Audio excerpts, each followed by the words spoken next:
This is a historic moment.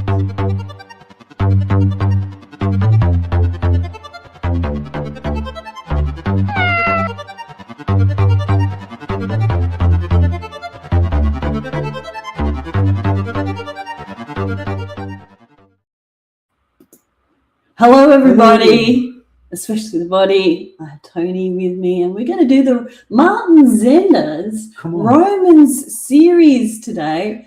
And you know what? I haven't done it for a year, over a year or a year roundabout. Yep. Now I can't talk and I'm getting all choked up, which is fantastic. So you always have, I love your T-shirts. Oh, thanks. They're always very musical. Yeah. Yeah. It's a Pearl Jam. Pearl Jam. One, not too bad. Not too bad? They're not too shabby. Yeah. So, yeah, are you excited to get into this new? Well, it's not new. No. It's a continuation on. I actually got a playlist, guys. I got a playlist that I put up on my front of my YouTube channel. And go to that to see the first ever Martin Zender Romans show with me and Liam over 2 years ago. That's crazy. So we still haven't finished it. We're only up to chapter 9. We're up to chapter 9, verses 17 to 24, part 84. Part 84. So we've done, Liam and I did about 81 parts. That's fantastic. Yeah. Wow. That's a great effort. So, yeah, that's a big thing to do be that. Continued. Yeah. Yeah. And last time I read about Pharaoh, and this time we're reading about Pharaoh again. Now I recommend you go and read chapter 9 just so you know all about it, and then you can come back and listen to us read this stuff. What was that? I'll have to check out the part 81 to 83 just to catch up. Yeah. We've got Marie in the side chat. She can't watch. We'll do it later. That's all right. Marie, do what you can. You can't always be here. Yeah. So, nice to say hello. Yeah. Oh, it was quick. I think I left it up a bit too. I'll leave it up for a little bit. So, what was I going to say, Tony? You should know. You should be able to read my mind. Yeah, well, you were saying it's been 2 years? 2 years? Over 2 years since we first started this series. Yeah. So fantastic. Part 84. Cool. So talking about Pharaoh, we're going to talk about Pharaoh again today. And guess what? What? He didn't harden his heart. No, he didn't. It was God who hardened Pharaoh's heart. You can't. It's impossible to harden your own heart. How do you even do that? Yeah. That's crazy. That's the Christians think that Pharaoh hardened his heart. Yeah. To sort of claim that there's free will. But Ephesians 1:11 says there is no free will, right? There is no free will. It's Ephesians 1:11 says, what does that say? Ephesians 1:11. All in accord. God works all in accord with the counsel of his will. I'm going to take your word for it. Yes. Take that down now. So exciting stuff. Yeah. And I want to talk about, if anyone watching has been thinking about doing a live stream but is not sure and feels a bit nervous. I was nervous on the first one that I did, and I was just reading Ephesians. Yep. I read Ephesians, and then Rob Weil came in, and then Norm LaBelle came in, and it made me feel a lot better. Fantastic. I just thought, well, that will calm my nerves a bit, reading Ephesians. So if anybody wants to do this, do it. And just do some readings, because that's what Saul, Lestiel, and Gerudo King do. They just do readings most of the time. Yeah. So, yeah. They're very good too. So you ready to get into this stuff? Why not? Yep. All right. I'll bring it up. Cool. Okay. I like how it's like nearly 10 years ago. April the 24th, and it's April the 2016. 2nd today. Yeah. So that's almost 10 years. Almost 10 years since Martin wrote this. Yeah. Martin Zender, zapping you whenever thoughts flow. ZWTF. Volume 5, issue 17. Romans, part 84, chapter 9, verses 17 to 24. The publishing of God's name. And so do you want to start off, Tone? Yeah, I'm happy to do that. All right, starting at verse 17. For the scripture is saying to Pharaoh that for this self-same thing I rouse you up, so that I should be displaying in you my power, and so that my name should be published in the entire earth.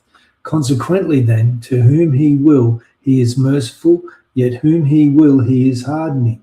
You will be protesting to me then. Why then is he still blaming? For who has withstood his intention?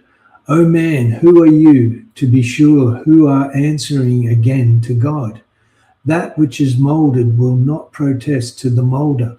Why do you make me thus? Or has not the potter the right over the clay, out of the same kneading to make one vessel, indeed for honour, yet one for dishonour? Now if God, wanting to display his indignation, to make his powerful doings known, carries with much patience the vessels of indignation adapted for destruction, it is that he should also be making known the riches of his glory on the vessels of mercy, which he makes ready before for glory. Us, whom he calls also not only out of the Jews, but out of the nations also. Okay. The reasoning for the hardening of Pharaoh's heart is made evident here. It is potentially a disturbing reason, but also mesmerizing. God wanted to display his power so that his name would be published in the entire earth. Thus God caused Pharaoh to withstand his plain and simple directive, let my people go, so that the Exodus would become famous for millennia. The plan worked. First of all, is God an egomaniac? No, but he knows he's the life of the party. Secondly, there are many ways in which the deity could have published his name in the entire earth without the use of unwitting human accomplices. He could have taken out an advertisement in the Egyptian Times. He could have written a book. Oh, wait, he did. He could have written with his finger in the clouds. The Wicked Witch of the West did that to fine effect in The Wizard of Oz. But with her broomstick, he could have simply employed public service announcements. God is famous for his booming voice, Sinai being Exhibit A. So why not just thunder from on high and rattle windows? But God works invisibly through human beings. Human beings are God's paintbrushes upon the canvas of life and time. God is not a college professor filling auditoriums with inert students attending to his droning with notepads in hand. No, but God teaches great lessons to us by working the lessons through us. All the world is a living classroom, and people are the real-time animated lessons. Every morning that we awake, class begins. At night, it continues in our sleep. We learn things simply by looking in the mirror and by considering our own actions and reactions to events, both evil and good. This life could be called on-the-job training, or the school of hard knocks, or shit happens, or learn by doing. To enroll, you need only to be born. Okay.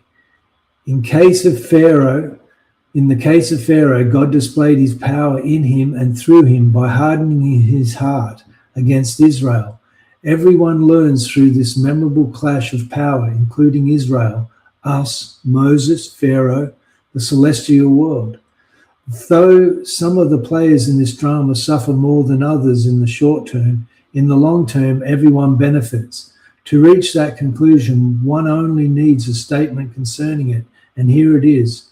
The Lord is good to all, and his mercies are over all his works. Psalm 145:9. After figuring this out, or rather simply believing it, one can drag all life's events through this filter and feel better. All right, I'll do the next bit. Tapestry of land and sea. Before God hardened his heart, I believe Pharaoh to have been a decent guy. If he wasn't, then why the necessity of the divine touch? Being a nice guy purposely turned hard by God for the sake of Being a nice guy purposely turned hard by God for the sake of an enduring object lesson to all of humanity, including himself, was simply Pharaoh's lot in life. Some people are surgeons, others are dog catchers. Some people serve hamburgers at McDonald's. Others invent the airplane. Some people are thieves and liars. Others are members of Congress. But I repeat myself. Some people sell Avon products. Others get their hearts hardened by God and refuse to let Israelites go. There is a verse that talks about how God hardens the hearts of whoever he wants. Mm-hmm. Yep. To whom he will, he is hardening to. That's right. Etc. We just read one. Yeah. Okay, we all must play the hands dealt us. The mix of humanity here is as varied as sea life. Did you know that the Celestials are listening in and learning? Mm-hmm. Isn't that cool? Yep. We've got a bigger audience than what you think. Yep. Nothing is the same beneath the vast green seas, not even within a species. A single creature class contains variations of colour, size, purpose, role, and order in the food chain. Is it the shark's fault that it eats squid? Squid's good, yummy too. It must be terrible to be a squid then, but the squid eats shrimp, so I guess it sucks to be a shrimp. But shrimp eat? Shrimp eats plankton, and now I'm about to sneeze. Achoo. A fake sneeze. So who would possibly envy plankton? Just when you think that the shark is at the top of the food chain, you must consider man. It must be great to be a human then, is it? I know some human beings who would trade places with plankton. There are perhaps certain varieties of plankton wishing they could live in an American suburb and drive a Prius. Well, as they say, the plankton is always stupider on the side of the Marianas Trench. On the other side. Without exception, every creature of sea, land and air has reason to be both happy and miserable. It's a waste of emotion all around because from the plankton to the highest celestial magistrate, we are what we are. And remember what Paul says, I am who I am by the grace of God. Yeah, nice one. Species cannot cross. God made everything according to its own kind, and there the things stay. Within the species Homo sapien, there are vessels of honour and dishonour. Some of the sick, weak, unwise, and insipid among us are vessels of honour, while many of the chiefs of the eon are the opposite thing. Mm-hmm. Health and wealth never presuppose divine favour. I see some really hard-case people on the streets here. The homeless, the wheelchaired, the crutched. Worse, some kids are born with severe mental handicaps. As soon as I start feeling bad for the kids, I realise that perhaps they are delivered from many of the stresses debilitating normal people. Jobs, houses, bills, taxes, fashion, passion, Donald Trump. I put normal in quotation marks because 10 years ago. Who is really normal? Well, perhaps it's that everything is normal because God has made everything according to its own kind. It must be terrible to be an Israelite enslaved in Egypt. Who wouldn't want to be Pharaoh? But God clamps down on Pharaoh's heart and Pharaoh's son dies. So maybe it's not so great running a large desert nation in 1446 BC. How would you like to be a goat owned by Israelites enslaved by the leader of the large desert nation? What if it's better to be the leader of what if it's better to be a goat than a pharaoh? Has anyone ever talked to the goats? They seem oddly content to me. Someone once said of Nero, I would rather be Nero's horse than his son. Oh, the Roman emperor infamously butchered members of his own family, while his horses lived murder-free lives in posh stables. Pharaoh probably had to shake his head at his own obstinacy, wondering what was happening to him. We escape these perplexities, knowing that what happens to us is the uninterrupted animation of God working in us for the sake of his delight. Philippians 2:13, giving us life and breath and all. Acts 17:25. Take it away, Tom. He needs stuff done. All of the above is how God works on the personal level with every creature. This is the educational level where we all learn about God and ourselves via circumstance. We learn by experience and circumstance, and God is the God of all experience and circumstance. You missed a bit. All experience and circumstance at the same time. Okay. Yeah. And God is the God of all and God is the God of all experience and circumstance. And at the same time, there are practical things going on for God, stuff that he needs done. When history has been unwound, certain things will need to have happened to fulfill God's precomposed script. Back there in Egypt in 1446 BC, it was time for an unforgettable testimony of 1, God's power, 2, his love for Israel, and 3, his consistent insistence that bad guys finish last. The only way we can know that bad guys finish last is that they finish last. For this to happen, God has to first make sure that there are bad guys. He must raise up the bad guys so that they can finish last. In 1446 BC, God did not want a soft-hearted, accommodating Pharaoh, since he wrote into a script a stubborn Egyptian leader long before the birth of Ramses II. He takes matters into his own hands, and as the scene unfolds in Earth time, hardens Pharaoh's heart. Because seriously, how would an obliging Pharaoh make for a capital E Exodus and a film-worthy project under the direction of Cecil D. DeMille in AD 1956? The famous film The Ten Commandments, starring Charlton Heston and Yul Brynner, would never have made it past the test screening. Charlton Heston entering throne room for the first time. Let my people go. Yul Brynner, okay. Then the credits would roll and moviegoers would walk out of the theater saying, what the hell was that? God could have made Pharaoh stubborn out of the birth canal, but then the stubbornness would have been assumed and probably attributed to a chain-smoking mother or Pharaoh being dropped on his head.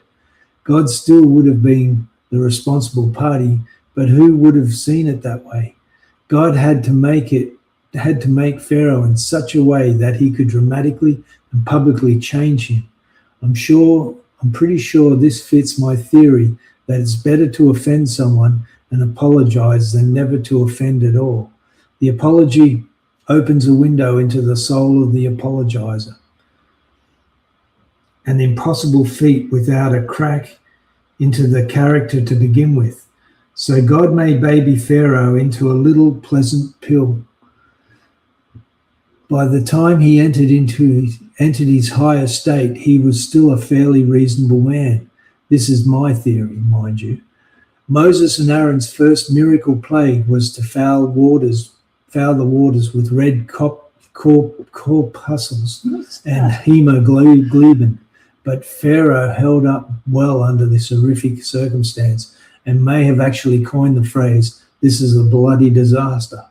Think of Israel celebrating the Passover all these years. Without a stubborn Pharaoh, there is no Passover. But without God hardening Pharaoh's heart, there is no stubborn Pharaoh.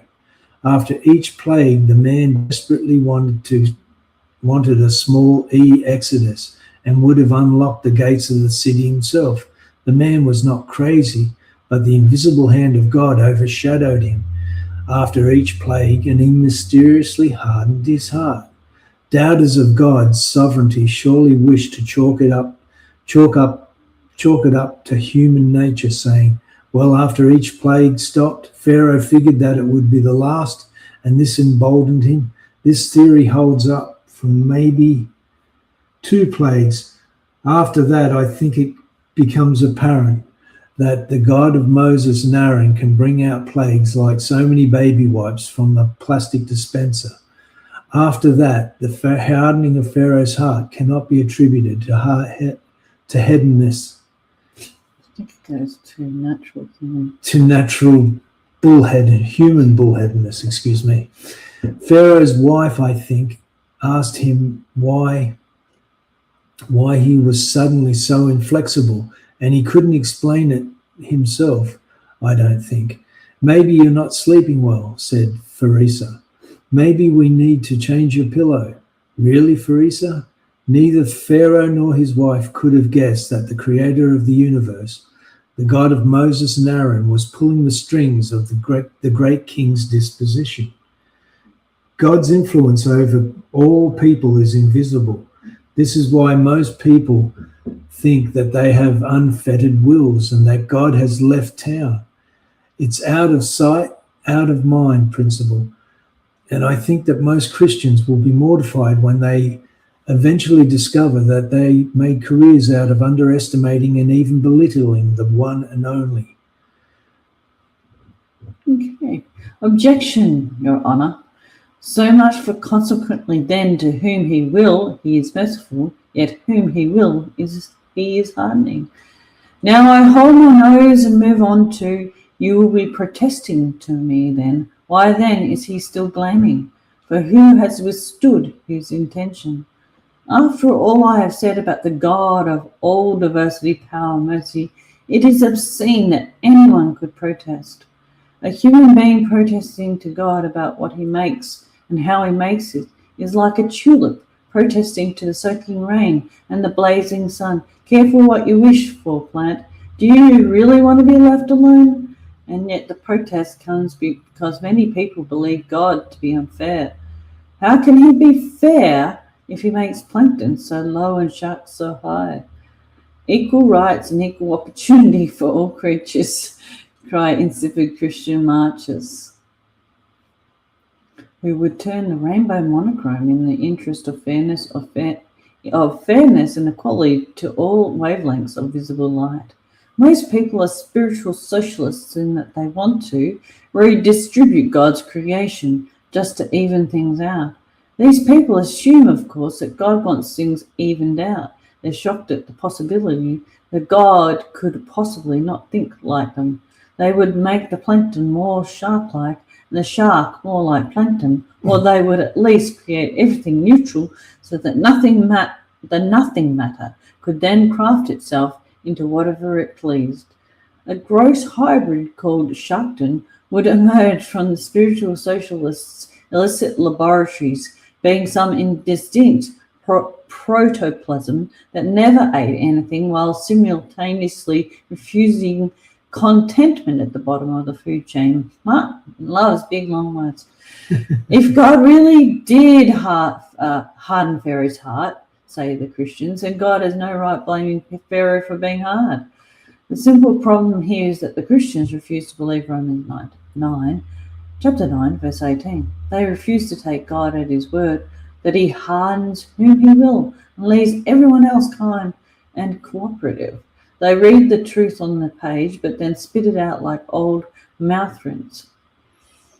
They are God deniers even while claiming to be God's best friends. Blaming irresponsible parties may be cruel and unusual in conclaves of human invention, but this is not that. We are considering now the world of the merciful God. It's a different world, yes? As the creator of everything, God has a problem that mere created beings do not and cannot have. Okay, God's problem. God's problem is that he is God and that he knows everything and does everything. Human beings suffer many difficulties, yes, but this is not one of them. Imagine planning everything ahead of time Yet still you must run the pre-written program through Earth time so that the sentient time-restricted beings may experience what you have already concocted. The only way you can be who you are and still help the non-God beings grasp essential contrasts such as love and hate, law and grace, death and life, darkness and light, is to blame people for doing bad things that you made them do. As God, that's just the way it is for you. It's the God normal. There is no other way to operate without denying your deity. And what purpose is there in denying such an undeniable fact? It's a conundrum that only God could experience. So of course it's not a conundrum at all, because God simply announces that he blames those he hardens, and that's the end of the matter. Or should it be? Or should be? Any questions? Apparently so. Idiots. The assumption is that blaming is evil. In the short term, it may be. Maybe, I think it's supposed to be. Yeah, but the long term proves everything to be good. Getting blamed is just another life lesson. It's only a way station on the road to healing, completeness, fulfillment. Now we get to see what happens after bad, blamed people appear in court before the merciful one. What happens is that the merciful one, sometimes referred to as the judge, after returning the hearts of the blamed to their original conditions, that is, relieving them of their temporary roles, ends up acquitting and justifying them. Romans 5:18. This is the juncture of the Aeonian times when God becomes all in all. 1 Corinthians 15:28. The hardened people have played their involuntary roles. The roles are retired, and now the players are restored to their true selves. The new Judas, alive again and basking in God's favor, will say, I was necessary. I served an important purpose, and there will be merit to that statement and sympathetic listeners to it. Pharaoh will say, I was used by the God of the universe to highlight his glory and power. Many heads will nod knowingly, but it wasn't all easy. Pharaoh will continue, believe me, and am I ever glad to have a soft heart again. Much handshaking will ensure, as well as tips of hats and the indulgence of adult beverages. God ends up being merciful. Well, what do you know? You mean just like he said he was? Is that the one from the Wizard of Oz? The witch from the Wizard of Oz. Because of the wonderful things he does. I thought it was L. Frank Baum wrote The Wizard of Oz in 1900, and then 39 years later, director Victor Fleming put it to film. 77 years down that yellow brick road, audiences continue to immerse themselves in the drama between evil and good, hate and love, sin and salvation, death and life. Thus engaged, they gladly choose to forget that the film is a result of a screenplay written by Noel Langley, Florence Ryerson, and Edgar Allan Wolfe. They put from their minds that the Fantastic Oz was in fact a collection of sets at MGM Studios on 10202 W Washington Boulevard in Culver City, California. They don't want to know that Margaret Hamilton, the Cleveland-born actress who portrayed the Wicked Witch of the West in the film, was in need of money at the time and took the role to help support her son. It's an unwanted consideration while watching the film to think that the same person commanding flying monkeys and hurling fireballs at the Scarecrow drives to work each morning at 4 a.m. with a cup of coffee in hand, fighting traffic on LA Cienega Boulevard, something like that. La Cienega. Yeah, it's like a Spanish word or something. Viewers of the film gladly suspend their knowledge of a real behind-the-scenes world in order to steep themselves in the merry old land of Oz. I'm just remembering that merry old land of Oz song. Actually, can we get rid of that strip on the left? No, I don't think so. We can't. Okay, there we go. Consider yourself to be living in God's version of this classic film. Some of the players in this production that we call life realize that we walk, and struggle our way through a pre-written, pre-planned production. Others have yet to be apprised of that. Looking back at our history, some understand Pharaoh to have been a pre-scripted temporary antagonist to the hero Moses, who will one day be relieved of his difficult role. Others imagine that Pharaoh cast himself as a hard-hearted ruler and that he will be lost for eternity. That's a terrible thing. Bad lie. Still, considering now the broad scope of earthly existence, some folks actually believe that this is a mindless, unscripted foray into speculation and chance, where even the director chews his nails in dread apprehension of what may occur next. Are you kidding me? A writer is a writer. Who attacks L. Frank Baum for writing both protagonists and antagonists into his book? No one blames Baum for destroying the very evil character, the witch, that was born out of his own pen. We thank him for it. We thank him for both the creation of the memorable, though villainous character, and for her vanquishing. Were he to have brought her back to life and healed her, as God will do with his temporary enemies, we'd have thanked him for that. But God, we curse him for the same thing for which we laud Baum. God is attacked for writing and directing a production that makes The Wizard of Oz look like poor neighborhood theater. Not one actor in The Wizard of Oz said to Victor Fleming on the set in Culver City, "Why have you made me this way?" They knew going in what Fleming and the writers were asking of them. Having read the script, they could have rejected their parts. None of them did. Players on the great stage in this life, of course, are not so advantaged. We haven't the luxury of either accepting or rejecting a script. We only find out later, well, some of us do, that there is even a script. Those still in the dark on this count can continue believing that they have crafted and directing themselves in an unscripted plot that is unfolding absolutely in real time to the suspense of all. My pretty, Margaret Hamilton said that. Margaret Hamilton, script in hand, rightly feared what the role of the hard-hearted witch would do to her. From Wikipedia. When asked about her experiences on the set of The Wizard of Oz, Hamilton said that her biggest fear was that her monstrous film role would give children the wrong idea of who she really was. In reality, she cared deeply about children, frequently giving to charitable organizations. She often remarked about children coming up to her and asking her why she had been so mean to poor Dorothy.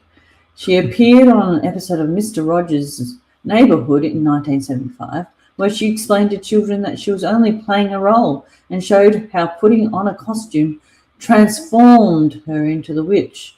She also made personal appearances, and Hamilton described the children's usual reaction to her portrayal of the witch. Almost always they want me to laugh like the witch, and sometimes when I go to schools, if we're in an auditorium, I'll do it. And there's always a funny reaction like, ye gods, they wish they hadn't asked. They're scared. They're really scared for a second. Even adolescents, I guess for a minute they get the feeling they got what they watched, feeling they got when they watched the picture. They like to hear it, but they don't like to, they like to hear it, but they don't like to hear it. And then they go, oh, the picture made a terrible impression of some kind on them, sometimes a ghastly impression. But most of them got over it, I guess. Because when I talk like the witch, when I laugh, there is a hesitation, and then they clap. Margaret Hamilton played the Wicked Witch of the West so well that for years children feared her. She laboured to convince them of her true self, then struck upon an idea. As Margaret Hamilton She would laugh as the witch, causing the children to associate the nice lady before them with the movie character.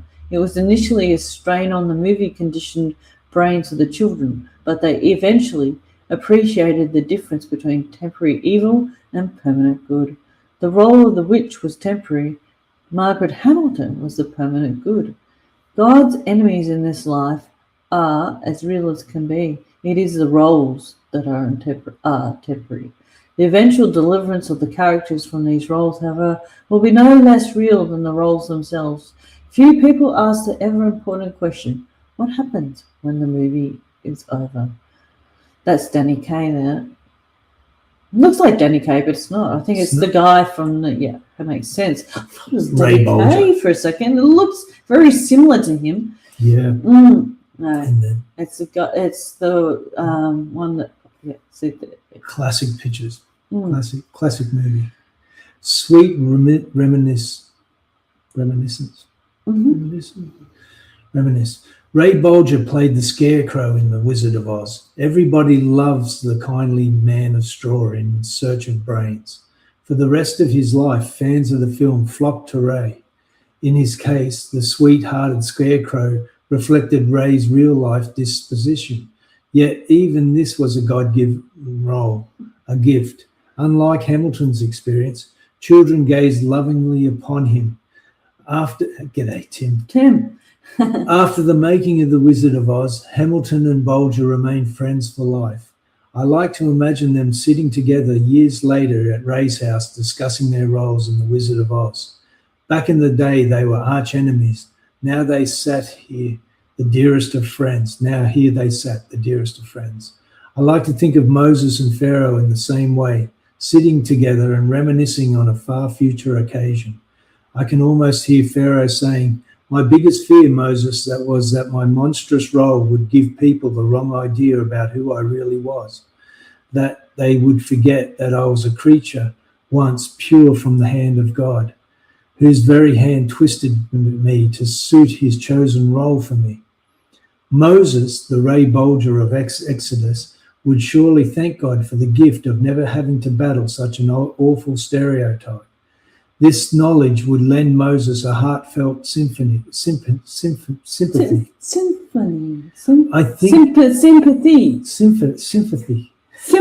Yeah, I got it. I think for his former on-screen nemesis. I do like to picture, and I believe I'll one day see these former combatants relaxing in the all in all that they will one day become in God. Then in the light of God's glory and grace, they will reminisce over the old days of necessary contrast when God required the battling of contrary characters. Each man will then bask and abound in full acceptance of his role, understanding that at no time during the great production was the script or the direction ever in their hands. All will be known then. All will understand. The applause of the appreciative audience will drown out all the painful memories. In the glow of God's light, all will appreciate, players and viewers alike, the time when men and women played such disparate yet necessary roles in the classic of all time. Of all the increase of this drama, that is, of the good that shall come to all because of this life, there shall be no consummation. For the good shall endure long after this production is slammed shut, forever its studio doors. Martin Zender. Hey, Tim, are you still there? Let us know in the side chat. Yeah. Yeah, fantastic. It's a good article. Everybody will be good in the end. Everything will be light and there will be no darkness in the end. Everybody will know God's light and love in the end. Yeah, and there will be an acceptance of the roles we had to play. He's that we were given to play. All right, I'm going to chuck up the StreamYard link. Oh, that's the wrong one. Can't even do anything these days. Invite guest Timothy. if you wish to accept. Yeah. All right. So if you want to come in, Tim, click the StreamYard link, and we'll see you soon. All right. Thanks for tuning in, everyone. Love, grace, and peace from Kat and Tony. Yep. Ciao for now. Ciao for now.